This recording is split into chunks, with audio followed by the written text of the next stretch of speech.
Hi guys, so today I wanted to have a quick chat about the pros and cons of Moneyfarm. If you haven't heard of Moneyfarm, I did a review a while back, so you can go check out that video if you like. And I've also made the decision to go with Moneyfarm for my ISA for this financial year. So I wanted to just take you through the pros and cons just so you can have a think about what is best for you. Different people want different things out of the platforms that they use, and no one platform is completely superior to all the others. It's all about what you need and what is best for you, which is why sort of whenever trying to pick a platform, it's worth watching videos about the pros and cons and about comparisons to different platforms to make the decision on what you use.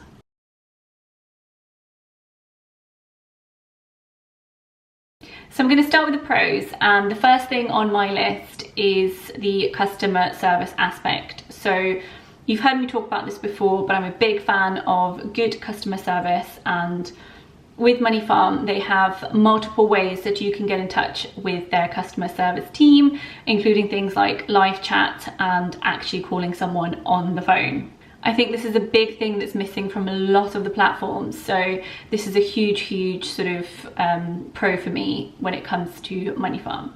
Now, the second thing is risk reduction. So whilst there is no such thing as risk-free investment, and all investments carry risk, of course, if you aren't comfortable making investment decisions by yourself, then using something like Moneyfarm can help you to reduce the risk of you making bad investment decisions because you don't know what you're doing. It's basically 100% passive for you. You just top up the money and then their team make the decisions on your behalf.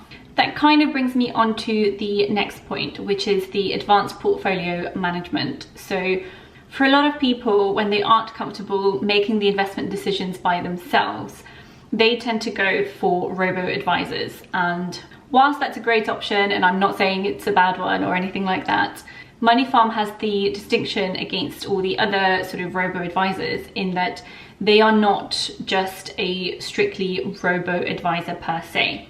So they actually have human beings behind the portfolios who manage the portfolios actively on your behalf. So whilst they do use algorithms to help them make their decisions, there is a team of humans behind it all. For a lot of people, this actually makes a huge difference in their confidence levels with investments. The next one for me is ease of use. So it is really easy to navigate the website, to do anything you want. Unlike some of the other platforms, which for me, I've had to get used to and figure out how they work, with this one, it is really clean and simple. There's no confusion, or at least I haven't found any. So for me, it was a really user-friendly website. And again, I'm a big fan of easy to use websites. Finally, another big pro for me is that they do offer an ISA and a SIP option. So whilst other platforms might offer this too, there are also others who don't. So this for me definitely goes in the plus category, because having the option to go for an ISA or a self-invested pension plan, I think that this opens it up to a lot more people. Because, for example, you know, I might want to have an ISA with someone else where I can choose my own investments, but I might want to open up a SIP which is more actively managed. So I actually think that if I wasn't going for the ISA and I was opening up a SIP, which I am going to do at some point, but for various reasons I haven't at the moment. But this is not the video to talk about that.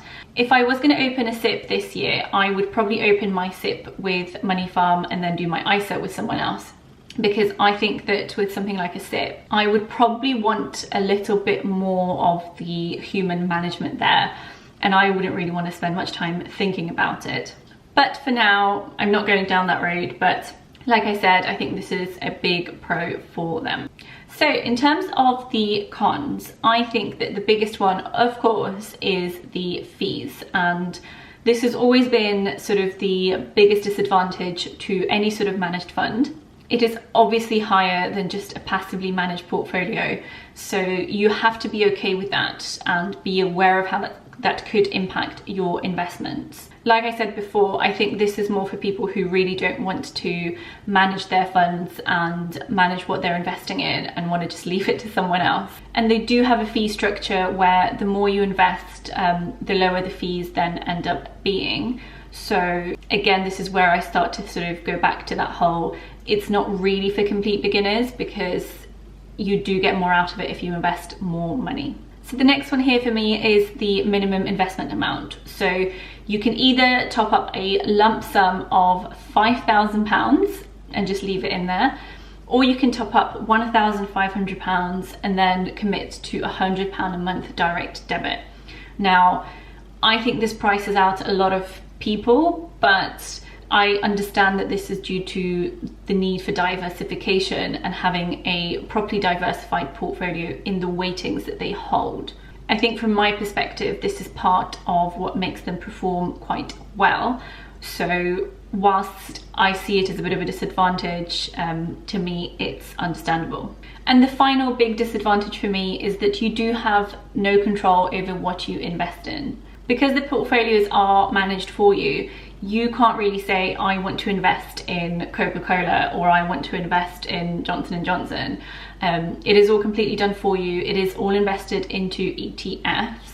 So you could technically indirectly be supporting things that you don't believe in. So that is definitely something to consider. So as with anything else, you need to have a think about all the pros and cons and what you want out of a platform, and then make a decision on who you want to go with.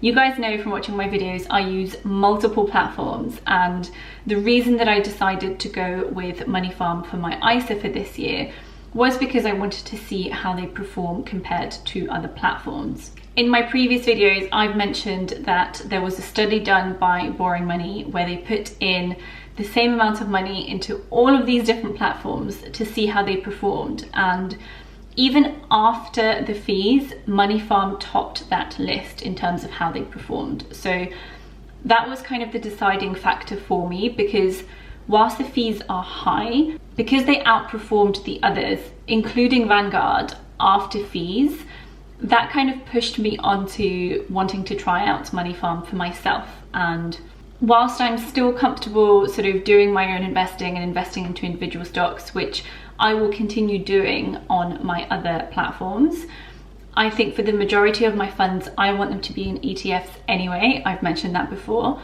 So I thought it would be really cool to give Moneyfarm a go and see where it goes. Hopefully this video has been useful. Let me know if you have any questions at all about Moneyfarm or my experience with it so far.